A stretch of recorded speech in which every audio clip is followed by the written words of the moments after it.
हाथ नहीं है, कुछ लोग ही अपने हाथों को लेकर आए, बाकी सब अपने हाथों को छोड़कर आए। हाथ उठाएं सब प्रभु के लिए और आज के पवित्र दिन के लिए धन्यवाद। आमीन, हालेलुया। आप सबको प्रभु में बहुत बहुत सीखी, प्रेज द लॉर्ड। प्रभु का धन्यवाद पास्टर जी के लिए, हमारी प्रिय बहन के लिए और इस जगह के लिए, हालेलुया। और मैं जैसे कि पास्टर जी ने बताया 20-22 साल से, लगभग 20-22-23-24 साल हो गए हमें। और जब मैं यहाँ बैठा था तो पुराने समय में था मैं कहाँ से हमने प्रारंभ किया था। पास्टर जी ने, शायद आप में से बहुत नहीं जानते पास्टर जी की शुरुआत, पास्टर जी का किस संघर्ष वो शायद बताते होंगे या नहीं बताते होंगे, लेकिन मैं उनसे कहूँगा कि अपना संघर्ष बताएं ताकि लोगों का विश्वास बढ़े। हालेलुया। और मैं गवाह हूँ उनके जीवन का, उनके पारिवारिक जीवन का और उनकी सेवकाई का। हालेलुया। और बहुत गर्व है जब यूट्यूब पर कोई भी उनका रिकॉर्डेड आप लोगों का संदेश, आपकी संगति, आराधना और अभी गवाहियाँ कुछ डाली गई, उनको भी मैंने सुना, बहुत ही प्रभावित हैं और काफी लोग इन बातों से आशीष पाते हैं। हालेलुया। तो ये सिलसिला चलता रहे। मैं आज के दिन के लिए प्रभु का धन्यवाद देता हूँ। आमीन। मुझे नहीं मालूम आप में से कितने लोग मुझसे परिचित हैं, कितने लोग जानते हैं मुझे, नहीं जानते ना कोई? अच्छा, 1-2 जन जानते हैं।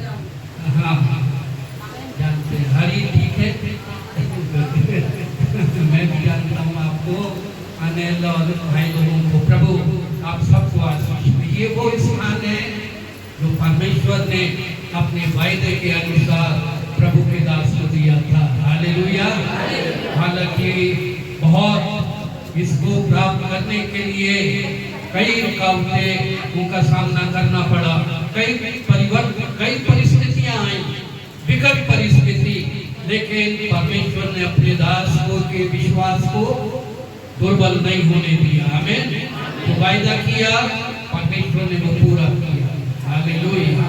जिस प्रकार परमेश्वर ने अब्राहम से वायदा किया था, और कितना लंबा समय उस प्रतिज्ञा के देश में अब्राहम की संतान को पहुंचने में लगा। बहुत लंबा समय, बहुत लंबा समय, आपको मालूम नहीं कितना लंबा समय लगा। अगर आप जोड़ें अब्राहम की उम्र, अब्राहम के बाद इसाक के बाद याकूब के बाद यूसुफ, फिर उसके बाद 430 वर्ष मिस्र की गुलामी के बाद 40 वर्ष जंगल की यात्रा, तब जाकर यहोशू और कालेब की अगुवाई में अब्राहम की संतान प्रतिज्ञा के देश में प्रवेश किए। हालेलुया। हमें तो इतना संघर्ष नहीं करना पड़ता है, परमेश्वर हमें हमारी प्रार्थना का उत्तर शीघ्र देता है। हालेलुया। गवाहियों को सुना, प्रभु आपको आशीष दे, विश्वास में बने रहे और अपना पूरा समर्पण ईमानदारी से कलीसिया में आप प्रकट करें। हालेलुया। पास्टर जी के लिए धन्यवाद, बहन के लिए, बच्चों के लिए धन्यवाद, उस बेटे के लिए भी। देखिए, हमारे सोचने से बढ़कर प्रभु ने कार्य किया। हमें कभी नहीं सोचा था कि हमारा बच्चा 7 समुंदर पार जाकर अध्ययन करेगा। हालेलुया। और कलीसिया के और भी बच्चे तैयार हों और प्रभु इससे बढ़कर द्वार खोले। आमीन। बोलिए आमीन। हालेलुया। हमारा प्रभु जीवित है और अद्भुत है, हमारे विश्वास के अनुसार कार्य करता है। हमारा यीशु हमारे साथ है। और आज के इस दिन में मैं एक छोटा सा संदेश आपके समक्ष रखना चाहता हूँ कि हमारा विश्वास बढ़ जाए और हम प्रभु में उन्नति करें। निकाले लूका रचित सुसमाचार 19 अध्याय एक वचन से उसके 10 वचन तक पढ़ेंगे। स्पष्ट रूप में कोई भी पढ़ दे। लूका रचित सुसमाचार 19 अध्याय 1 वचन से 10 वचन तक। प्रवेश करके जा रहा था, वहाँ जक्कई नामक एक मनुष्य था जो चुंगी लेने वालों का सरदार था और बनी था। वह यीशु को देखना चाहता था कि वह कौन सा है, परंतु भीड़ के कारण देख न सकता था क्योंकि वह नाटा था। तब उसको देखने के लिए वह आगे दौड़कर एक गुलर के पेड़ पर चढ़ गया, क्योंकि यीशु उसी मार्ग से जाने वाला था। जब यीशु उस जगह पहुंचा तो ऊपर दृष्टि करके उससे कहा, हे जक्कई, झट उतर आ, क्योंकि आज मुझे तेरे घर में रहना अवश्य है। वह तुरंत उतरकर आनंद से उसे अपने घर ले गया। यह देखकर सब लोग कुड़कुड़ाकर कहने लगे, वह तो एक पापी मनुष्य के घर जा उतरा है। जक्कई ने खड़े होकर प्रभु से कहा, हे प्रभु, देख, मैं अपनी आधी संपत्ति कंगालों को देता हूँ, और यदि किसी का कुछ भी अन्याय करके ले लिया है तो उसे चौगुना फेर देता हूँ। तब यीशु ने उससे कहा, आज इस घर में उद्धार आया है, इसलिए कि वह भी अब्राहम का पुत्र है, क्योंकि मनुष्य का पुत्र खोए हुए को ढूंढने उनका उद्धार करने आया। क्योंकि मनुष्य का पुत्र खोए हुओं को ढूंढने और उनका उद्धार करने आया है। हालेलुया। प्रभु हम धन्यवाद देते आज के इस पवित्र दिन के लिए। अपने आत्मा प्राण को आपकी वेदी पे समर्पित करते हैं। प्रभु आपके प्रिय दास और दासी उनके परिवार को, और प्रभु आपके चुने हुए पवित्र लोगों को, इस कलीसिया को, इस स्थान को प्रभु जो आपने निर्धारित और स्थापित किया है, हम धन्यवाद देते हैं। प्रभु हम सबको अपने अनुग्रह में और भी बढ़ने के लिए सहायता करें, और हमारे बच्चे, हमारे जवान, बेटे बेटी, हर एक विश्वासी जन आपने उन्नत होते जाएं। प्रभु हमसे बोले और बातचीत करें, हमें सुनने के कान और समझने का हृदय दें। मरियम के समान अपने चरणों पर बैठने के लिए प्रभु हमारी सहायता करें, और प्रभु हम अपने संपूर्ण जीवन को आपके सन्मुख समर्पित करते हैं। हर एक बाधाएं, हर एक रुकावटें, हर एक निराशावादी बातें, भयभीत करने वाली आत्माएं, दुर्बल करने वाली आत्माएं, बीमारी की आत्मा नासरी यीशु के नाम से जाती रहे। प्रभु आप हमारे बीच में हैं, आप हमें छुए और सामर्थ दें। सारी महिमा आपको मिले। आमीन, आमीन। जो पैसे, जो अनुच्छेद हमने पढ़ा, पैराग्राफ, ये कहानी आपने कितनी बार सुनी होगी, है ना? जक्कई को सब जानते हैं, संडे स्कूल से हम जानते हैं, है ना? जक्कई एक छोटा व्यक्ति था, नाटा था, गुलर के पेड़ पे चढ़ गया, और ये सब गाना भी है, शायद बच्चे लोग गाना भी गाते हैं जक्कई के नाम का। आज इसी की कहानी ये वास्तविक है, जो बाइबल में जितनी बातें दर्ज हैं, ये पवित्र आत्मा की प्रेरणा से हमारी अगुवाई के लिए प्रभु ने रखा है। और ये इस प्रकार लिखा हुआ है कि वह यरीहो में प्रवेश करके जा रहा था। वह मतलब यीशु मसीह जा रहा था यरीहो।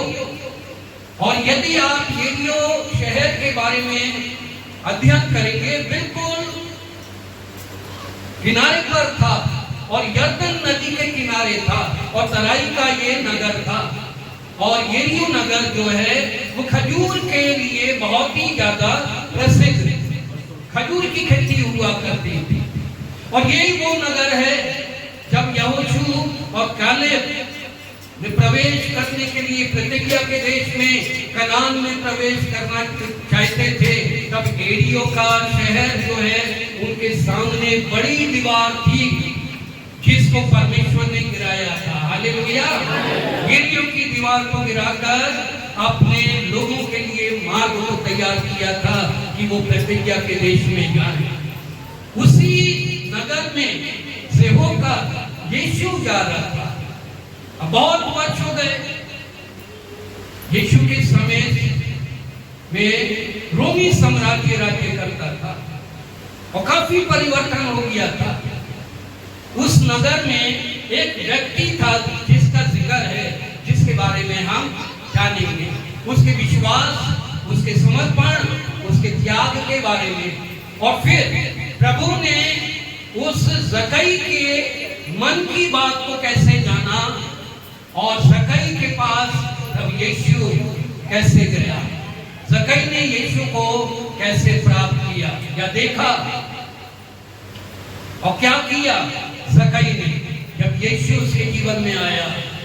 यीशु को उसने देखा तो जक्कई का जीवन कैसे बदला।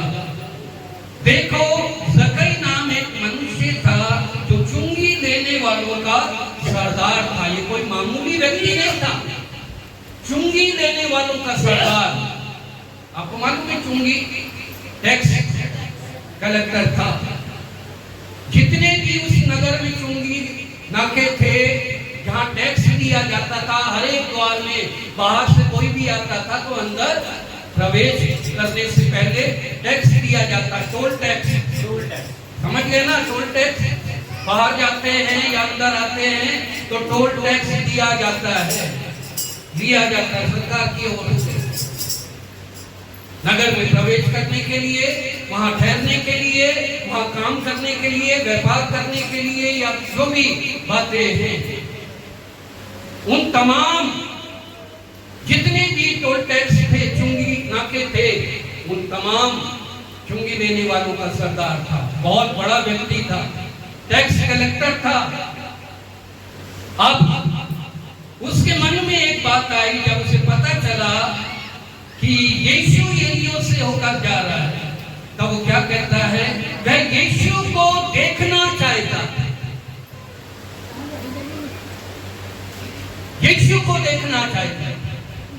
आज कितने लोग हैं हमारे बीच में या इस संसार में जो यीशु के बारे में सुना है, उन्होंने किसी ना किसी माध्यम से, किसी ना किसी तरीके से प्रभु यीशु का संदेश उन तक पहुंच रहा है। हमारी आराधना के द्वारा, हमारी संगति के द्वारा, हमारे इस रिकॉर्डेड ऑडियो के द्वारा, कैसेट के द्वारा, वीडियो के द्वारा, गवाहियों के द्वारा, जहां हम रहते हैं, हमारे परिवार के द्वारा लोग यीशु को जान रहे हैं या सुन रहे हैं। कितने लोग यीशु के बारे में जानते हैं? यदि आप मत्ती 16 अध्याय पढ़ेंगे तो वहां क्या है, जब यीशु कैसरिया फिलिप्पी के देश में आया तो अपने चेलों से क्या पूछने लगा कि लोग मनुष्य के पुत्र को क्या कहते हैं। तो वहां चेलों ने अलग अलग उत्तर दिए, कोई यर्मिया, कोई यशाया, कोई भविष्यद्वक्ता, यमुना बपतिस्मा देने वाला या भविष्यद्वक्ताओं में से कोई एक कहते हैं। इसका अर्थ क्या है, इस संसार के लोग, इस संसार में कितने ऐसे लोग हैं जो अभी यीशु के बारे में सुन तो रहे हैं कि वहां चर्च में कुछ होता है, यीशु का नाम लिया जाता है और वो यीशु को देखना चाहते हैं, यीशु से मिलना चाहते हैं, यीशु से आशीष पाना चाहते हैं, लेकिन वो अभी प्रकट नहीं है, वो सामने नहीं आ सकते। ऐसा ही एक व्यक्ति जक्कई था। जक्कई भी ऐसे ही एक व्यक्ति था, धनी था, चुंगी लेने वालों का सरदार था और सबसे बड़ी बात मैं आपको बता दूं, भेद की बात, ये यहूदी था। यहूदी होकर रोमी सरकार की नौकरी करता था। फिर उसके बारे में ये लिखा हुआ है आगे, वो ये देखना चाहता था कि वे कौन है, यीशु कैसा दिखता है। आज लोग यीशु को किस प्रकार से जानना चाहते हैं, देवता के रूप में, किसी ईश्वर के रूप में, किसी चमत्कारी प्रभु के रूप में। आप यीशु को कैसे देखना चाहते हैं, जानना चाहते हैं? आप यीशु को कैसे जानते हैं कि वो बीमारों को, केवल बीमारों को चंगाई देता है? कुछ लोग तो इतना ही जानते हैं कि यीशु बीमारों को चंगा करता है, बस चंगाई तक, कई लोगों का विश्वास। कुछ लोग शायद यीशु को इस प्रकार और उससे बढ़कर कि यीशु प्रभु है, परमेश्वर का पुत्र है, उद्धार करता है, मुक्ति दाता है, जीवन देने वाला है, छुटकारा देने वाला है, दुष्ट आत्माओं से हमको आजाद करने वाला है। आप यीशु को किस रूप में जानते हैं? कैसे देखना चाहते हैं अपने जीवन में? मात्र एक प्रभु के रूप में कि हम रविवार जाएं और आराधना करके ताली बजाकर और 1-1.5 घंटा 2 घंटा समय बिताएं और वापस आ जाएं और फिर अगले इतवार को हम चले जाएं भक्ति के लिए, केवल भक्ति के लिए।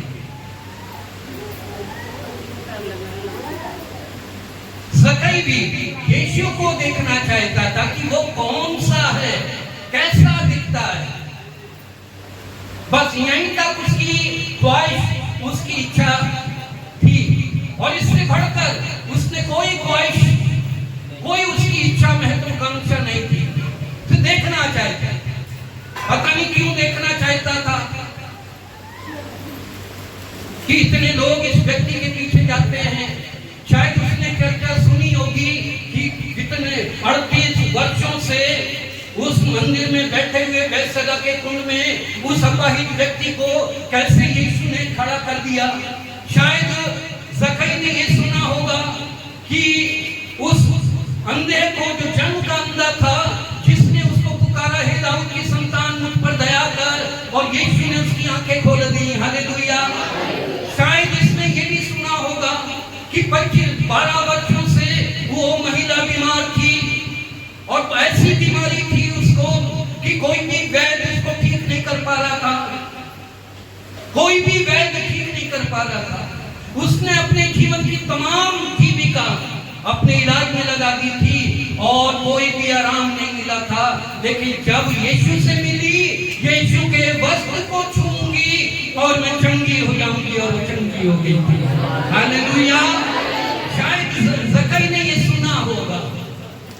फिर ज़कई ने ये भी सुना होगा कि ये यीशु वही है जिसने मरियम मगदलीनी नाम की स्त्री के अंदर से 7 दुष्ट आत्माएं निकाल दी थी और उसने 300 दिनार का इत्र का पात्र उसके चरणों पर फोड़ दिया था और अपने बालों से उसके पैरों को साफ किया था, अपने आंसुओं से धोया था।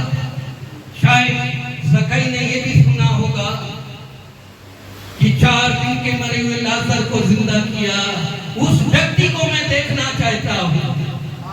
ज़कई ने शायद ये भी चर्चा सुनी होगी कि कैसे 5 रोटी और 2 मछली से कोई व्यक्ति 5000 और 7000 लोगों को खिला सकता है, समुद्र के आंधी और तूफान को रोक सकता है। ये चर्चाएं जब कलीसिया में होती हैं, यीशु के नाम में लोगों के ऊपर प्रभाव डालती हैं। हालेलुया। हम यीशु की जब गवाही देते हैं, यीशु के कारनामों को बताते हैं, यीशु की अद्भुत सामर्थ को बयान करते हैं, तब लोग सुनते हैं। इसलिए कहा जाता है गवाही दी। हालेलुया।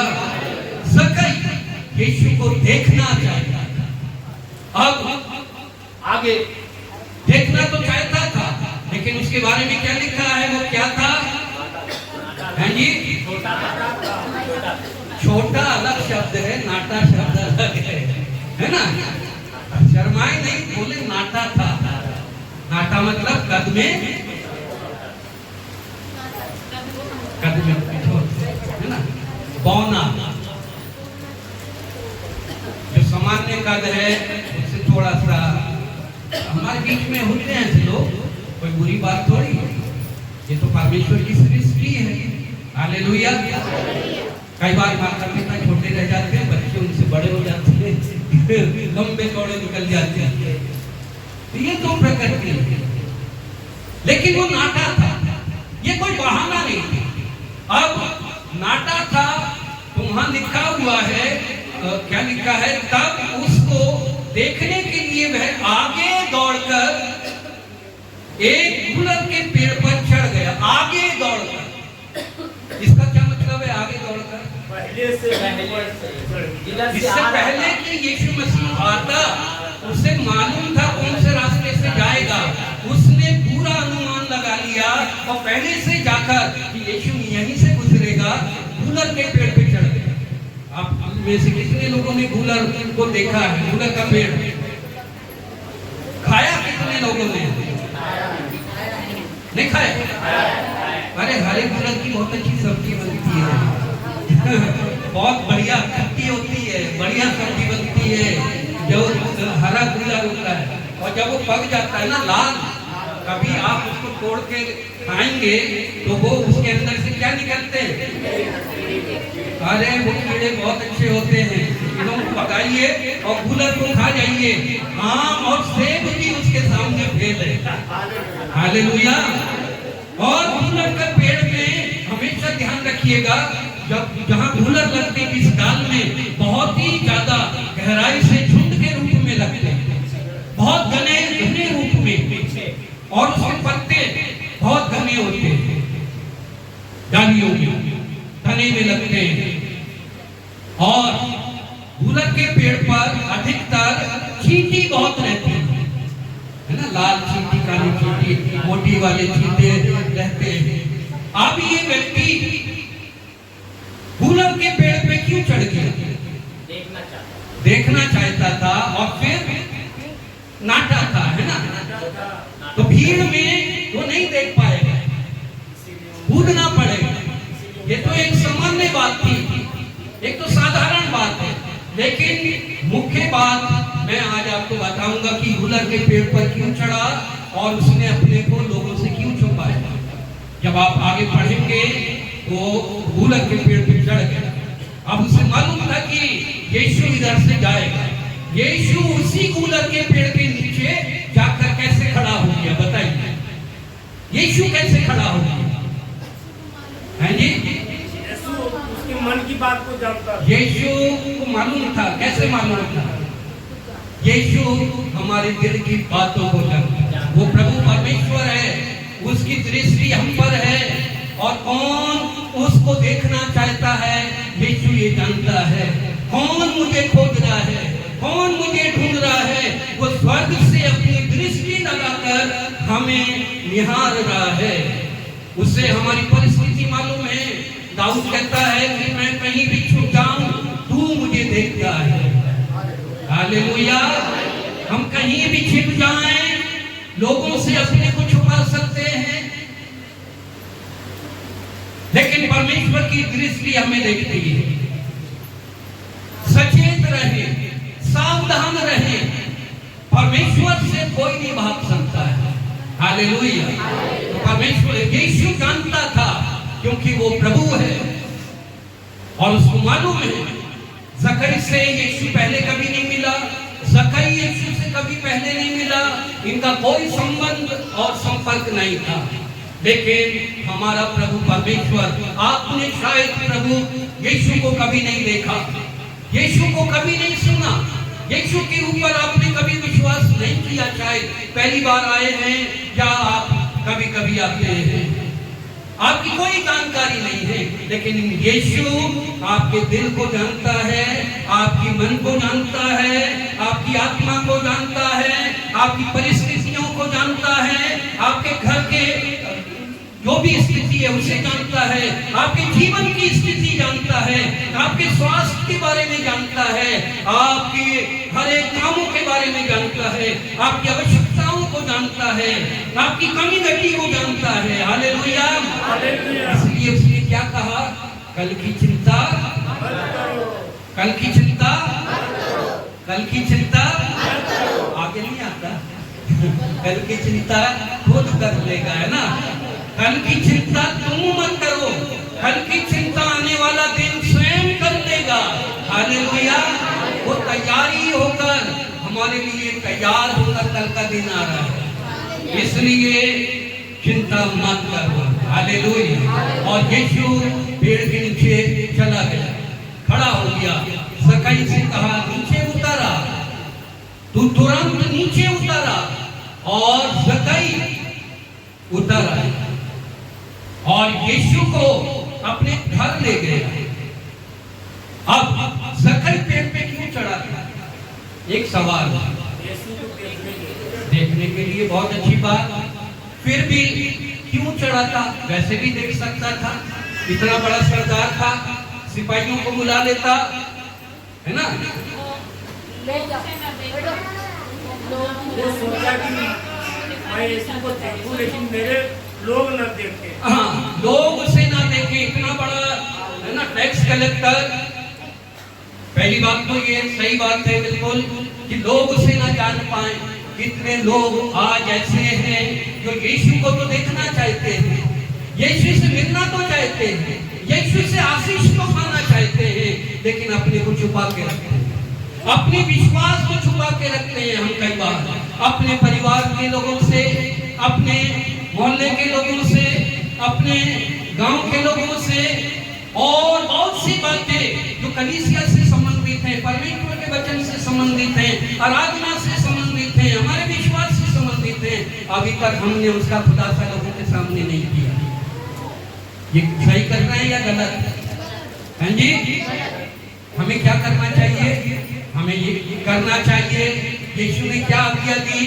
जो बातें मैंने तुम्हें सिखाई है, जो बातें तुमने देखी हैं, जाओ और उसकी गवाही दो। हालेलुया। जाओ दूसरे लोगों को भी बताओ। देखिए, हमेशा यीशु ने कहा जाओ और अपनी गवाही पुरनियों को और याजकों को और मंदिर के प्रधानों को जाकर बताओ। और जब वो सामरी स्त्री का जीवन बदला तो उसने क्या किया? जो छुप के बीच दोपहरी में घड़े को लेकर पानी भरने आती थी, सुकरात, है ना, समरिया के गांव सुकरात की रहने वाली वो सामरी स्त्री जो छुपती थी, लोगों से डरती थी, अपने को छुपाती थी। क्यों छुपाती थी पता नहीं, लेकिन जब यीशु से मिली, यीशु ने उसके जीवन के बारे में बताया, उसने कहा मुझे मसीहा मिल गया। हालेलुया। तू भविष्यद्वक्ता है। और अपना घड़ा फेंक कर और जो उसने ओढ़नी ओढ़ी हुई थी उससे मुखौटे को हटाया और गांव में जाकर चिल्लाने लगी बीच दोपहरी में, आओ हमें एक भविष्यद्वक्ता मिला है, मसीहा मिला है। हम कब करेंगे ऐसी गवाही? कब देंगे? क्यों हमारे ऊपर समस्याएं आती हैं?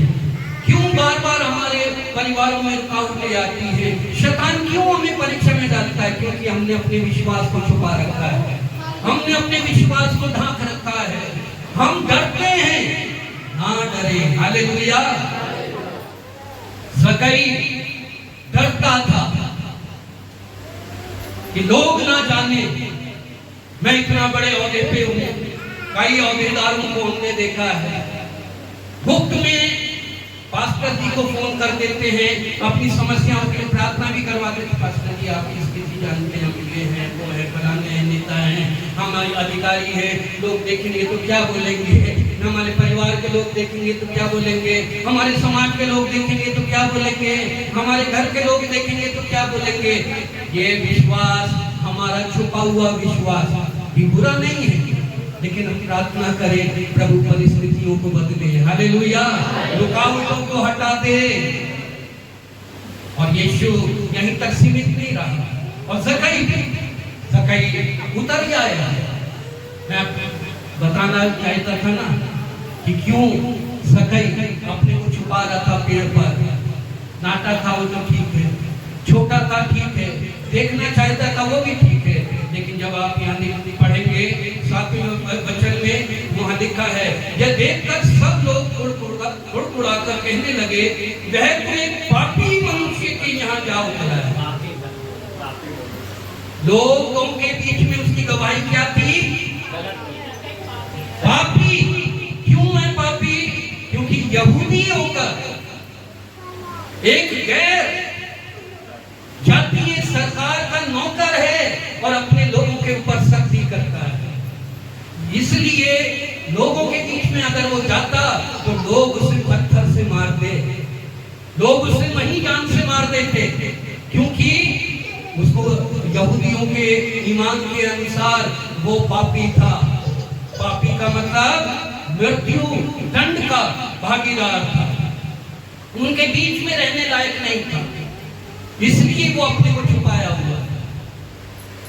लेकिन ये इसने निर्णय लिया, ज़क्कई ने खड़े होकर प्रभु से कहा, हे प्रभु देख, मैं अपनी आधी संपत्ति कंगालों को देता हूं। जब यीशु ने कहा, मैं तेरे घर आना चाहता हूं, मैं तेरे साथ जाना चाहता हूं, यीशु उसे घर तक छोड़ने, क्योंकि यीशु अगर उसे अकेला छोड़ देता, लोग उसे कुचल के मार देते, लोग उसे नहीं मार देते।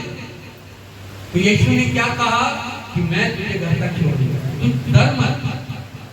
उसके डर को दूर, जो बातें हमें डराती है, जो बातें हमें बाहर निकलने से भयभीत करती है, जिन बातों से हम भयभीत हैं आज, उन बातों के लिए अगर हमारी मुलाकात यीशु से हो जाए और हमारा विश्वास यीशु पर हो जाए और हम यीशु की बात मानकर उस पेड़ से उतर आए जिसको हमने अपना सहारा बना रखा है, छिपने का स्थान वहां से निकल आए, हम खुलकर यीशु के सामने प्रकट हो जाएं और समर्पित हो जाएं, अपने को समर्पित कर दें, तो यीशु का वायदा है, मैं तेरे साथ हूं, मैं तेरे साथ साथ चलूंगा, मैं तेरे घर जाऊंगा, मैं तेरे घर में प्रवेश करूंगा।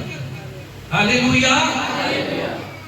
क्या हम चाहते हैं कि यीशु हमारे साथ रहे, यीशु हमारे घर में प्रवेश करे और यीशु के द्वारा हम आशीषित हो जाएं?